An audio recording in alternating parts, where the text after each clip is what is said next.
गोलियों की आवाजें गूंजने लगी। फिर क्या था, लद्दाख की दुर्गम बर्फीली चुशुल घाटी पर ही अहीरवाल के वीरों ने शहादत की एक अद्भुत कहानी लिख डाली। हुआ ये कि काफी समय से घुसपैठ कर रही चीन की सेना ने आखिरकार हमला कर दिया। काफी ज्यादा गोला बारूद और तोप के साथ चीन की पीपल्स लिबरेशन आर्मी यानी PLA के करीब 5000 से 6000 जवानों ने एक साथ हमला किया, जिसका सामना चुशुल घाटी की हिफाजत के लिए तैनात मेजर शैतान सिंह के नेतृत्व वाली 13 कुमाऊं की एक टुकड़ी ने किया।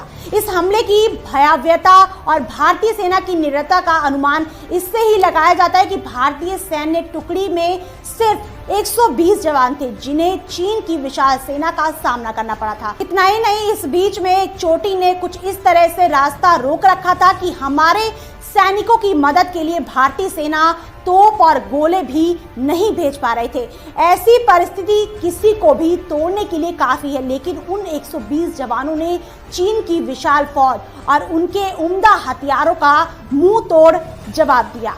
13 कुमाऊं की वीर सैनिकों ने जो संभव हो सकता था उससे कई ज्यादा किया। भारत की सैन्य टुकड़ी का नेतृत्व मेजर शैतान सिंह ने अपनी युद्ध की कुशलता का प्रदर्शन किया और बेमिसाल बहादुरी के साथ चीनियों का सामना किया। उन्हें पता था कि उनकी सेना चीनी सेना के सामने काफी नहीं, लेकिन वो हार नहीं माने और दुश्मन की फौज के सामने असाधारण साहस का परिचय दिया। मेजर शैतान सिंह के नेतृत्व वाली 13 कुमाऊं के 120 जवानों ने चीन के 1300 के करीब सैनिकों को मार गिराया। अब जब मुकाबला एक तरफा सा था तो कुर्बानियां भी हुई। चीन की विशाल सेना का सामना करते हुए 114 मातृभूमि की रक्षा करते हुए जवान कुर्बान हो गए। बाकी बचे 6 जिंदा जवानों को चीनी सैनिक युद्ध बंदी बनाकर ले गए, लेकिन बाद में वो भी बच निकले।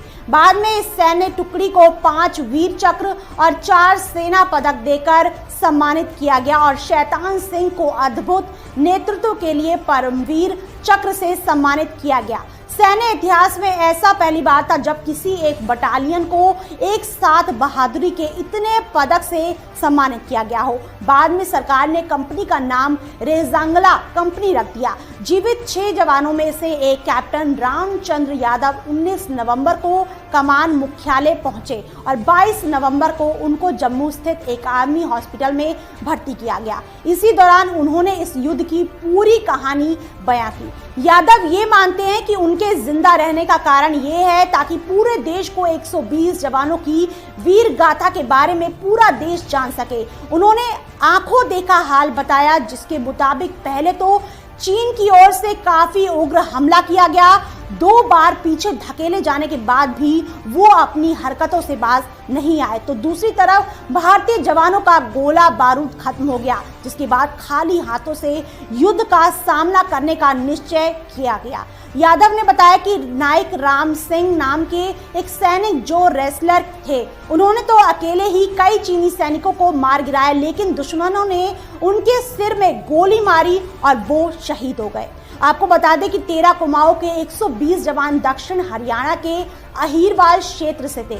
अहीरवाल क्षेत्र यानी गुड़गांव, रेवाड़ी, नरनौल और महेंद्रगढ़ जिले से थे। रेवाड़ी और गुड़गांव में रेजांगला के वीरों की याद में स्मारक का निर्माण किया गया, जहां हर साल रेजांगला शौर्य दिवस धूमधाम से मनाया जाता है और वीर सैनिकों को श्रद्धांजलि अर्पित की जाती है।